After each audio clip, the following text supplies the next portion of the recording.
Hero apo tradhtar. Historia e 7 figurave kyçe të historisë shqiptare. Figurat historike nuk janë kur të thjeshta. Ato janë njëkohësisht krijues dhe produkt i historisë. Në kujtesën kolektive duken të pastra, por realiteti është plot kontradikta. Ky episod ndalet mbi 7 figura kyçe të historisë shqiptare. Jo për t'i rrëzuar apo idealizuar, por për t'i parë më qartë, me gjithë drejtijet që mbartin. Ali Pash Tepelena. Ali Pash Tepelena, i njohur si Luani i Aninës, është një nga figurat më të debatueshme të historisë ballkanike. Ai ngjiti me zgjuarsi dhe egërsi shkallët e pushtetit në perandorinë osmane, duke bërë më pas sundimtar, pothuajse autonom i pashallëkut i Aninës. I aftë menaxhonte me finesë si administratën, ashtu edhe ushtrinë. Ai ndërtoi një aparat shtetëror që i garantonte autonomi de facto nga porta e lartë. Ishte mjeshtër i aleancave strategjike. Shkëmbente korrespondenca me Napoleon Bonapartin dhe kërkonte mbështetje kundër interesave osmane. Në arkivat francez ruhet një letër e tij drejtuar Bonapartit, ku i premtonte bashkëpunim në rast pushtimit të Ballkanit. Ndërkohë, ai mbante lidhje edhe me Anglinë. Agjentët britanik vepronin në Aninë me bekimin e tij. Ai mirëpriti edhe poetin britanik Lord Byron, i cili e përshkroi si një figurë madhështore, por të tmerrshme, një përzierje orientale e intrigës dhe arrogancës perëndimore.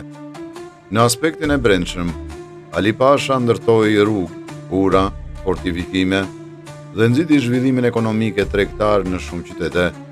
Sponsorizoi ndërtimin e shkollave greke dhe medreseve, duke kthyer Aninën në një qendër të rëndësishme kulturore.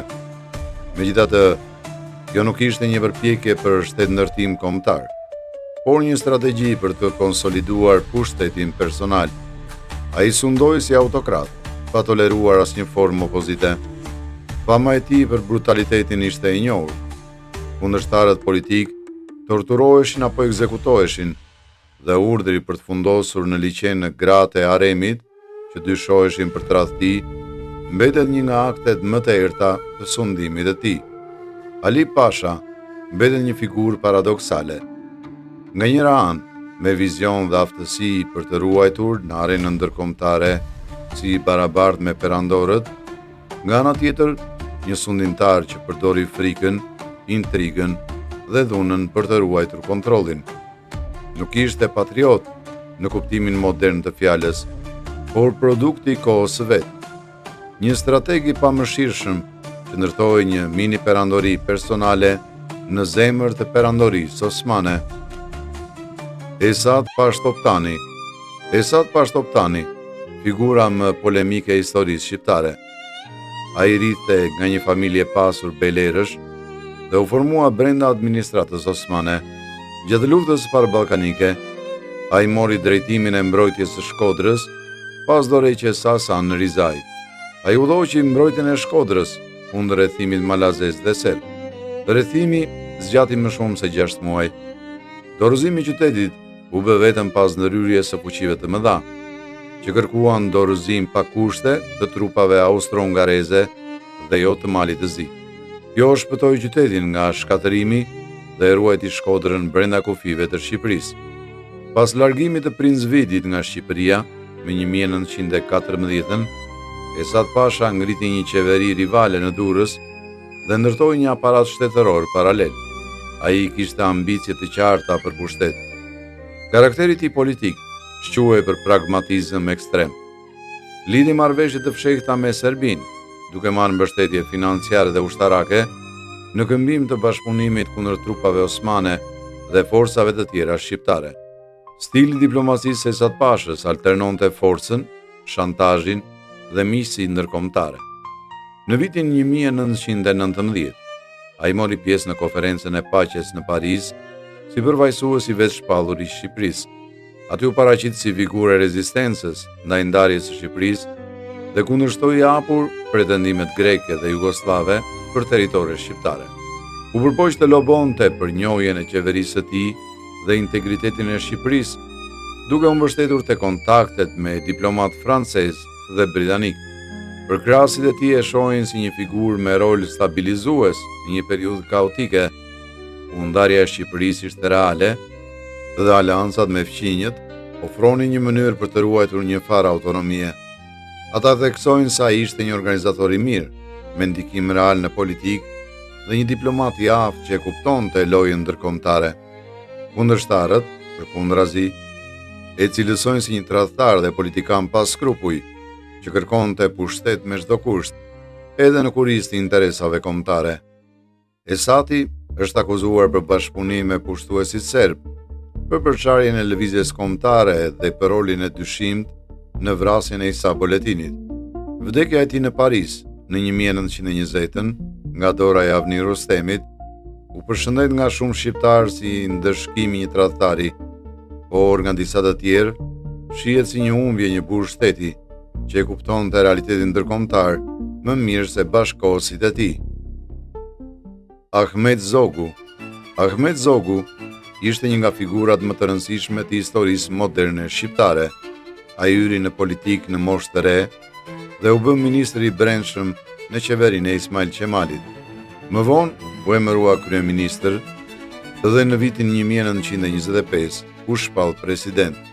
Në vitin 1928 u vesh shpall mbreti shqiptarëve me titullin Zogu i parë. Në aspektin pozitiv, Zogu stabilizoi një vend të rënuar nga luftrat dhe anarkia. Ai krijoi një administratë qendrore, forcoi rendin dhe nisi reformat për ndërtimin e një shteti modern. Themelohet banka kombëtare, krijohet një sistem gjyqësor dhe kod civil, dhe shteti mori tipare të një monarkie. Ai u përpoq të konsolidojë autoritetin e shtetit dhe të kufizoi fuqinë e bejlerëve dhe klaneve rajonale. Zogu pati mbështetje nga Italia në ndërtimin e infrastrukturës dhe forcimin e institucioneve. Ndërtoi rrugë, shkolla dhe solli një farë zhvillimi ekonomik në disa zona. Ai gjithashtu treguai aftë të ruante pavarësinë formale të Shqipërisë në një kontekst të ndërlikuar ndërkombëtar. Por Zogu është kritikuar ashpër për qeverisjen e tij autoritare. Ai shtypi opozitën politike, mbylli shtypin kritik dhe krijoi një regjim personal. Pas grushtit të shtetit në 1924 dhe rikthimit me ndihmën e Jugosllavisë, ai eliminoi kundërshtarët politik dhe vendosi një sistem që e përqendronte pushtetin në duart e tij. Lidhjet e tij me Italinë u forcuan, veçanërisht pas 1936-s, kur ekonomia shqiptare u bë gjithnjë më e varur nga kredia dhe ndihma italiane. Kritikohet për mungesë vizioni afatgjatë dhe për faktin që lejoi depërtimin italian në ekonomi, arsim dhe ushtri. Në prill 1939, kur Italia fashiste pushtoi Shqipërinë, Zogu organizoi një rezistencë të armatosur dhe u largua jashtë vendit me familjen dhe thesarin e shtetit. Për disa, ai ishte një figurë moderne që krijoi themelet e shtetit shqiptar. Për të tjerë, një autokrat që dështoi të mbrojë sovranitetin kombëtar. Karakteri i tij, përshkruesi i ftoftë, i disiplinuar dhe shumë i kujdesshëm në ruajtjen e pushtetit. Në mërgim, nuk arriti të organizojë ndonjë lëvizje të fortë për çlirimin e Shqipërisë. Vdiq në 1961 në Paris, larg vendit që drejtoi për më shumë se një dekadë. Avni Rustemi. Avni Rustemi ishte një figurë e zëshme e viteve 20.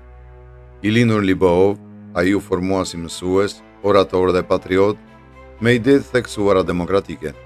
U bë i njohur në shkallë kombëtare pas atentatit të 1920-s në Paris, ku vrau Esat Pashtoptanin, vrasja më e famshme politike konviton. Avniu e justifikoi veprimin si akt patriotik ndaj njeriu që e konsideronte tradhtar të Shqipërisë. Gjykata franceze e shpalli të pafajshëm, pas kësaj u kthye në vendlindje si hero për një pjesë të madhe të opinionit publik. Avni Rustemi themeloi organizatën politike Bashkimi, u bë deputet në Kuvend, ishte një nga mbështetësit më të zëshëm të revolucionit qershorit 1924. Ishte aleat politik i Fanolit dhe kundërshtar i hapur i Ahmet Zogut. Fjalimet e tij ishin të zjarrta, të drejtë për drejta dhe antifeudale. Megjithatë, figura e Avni Rustemit ka ngritur dyshime. Disa historianë sugjerojnë se ai nuk ishte thjesht një idealist. Ekzistojnë teori se vrasja e Sëtpashës nuk ishte vetëm një akt patriotik, por pjesë e një loje më të madhe politike. Disa e shohin si të përdorur nga rrymat liberale ose si vegël e interesave të huaja. Madje ka pretendime se ishte nxitur apo i financuar nga qarqe të jashtme që donin dobësonin ndikimin e Esatit dhe forcave pro-perëndimore.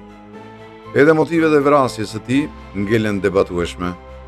Disa e atribuojnë krerëve të krahut të Zogist, të tjerë konflikteve të brendshme mes republikanëve.